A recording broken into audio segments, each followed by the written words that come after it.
How to mention someone in Instagram story. Hi guys, in this video I will show you a step-by-step guide how you can mention someone on your Instagram story. So without wasting your time, let's get started.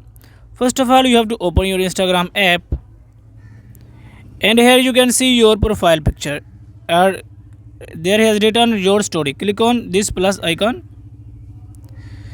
and here you will see all the images and videos in your mobile that you want to upload in your story. For example, I want to upload first image in my story, and I will click on it, and here you have to type here and hold for some time, and here you have to press or mention the username.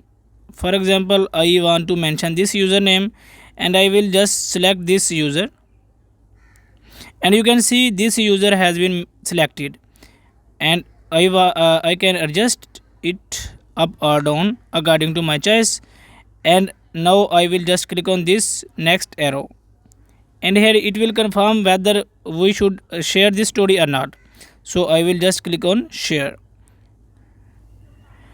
and now this story has been shared, and this user would be get notified when this story would be shared successfully.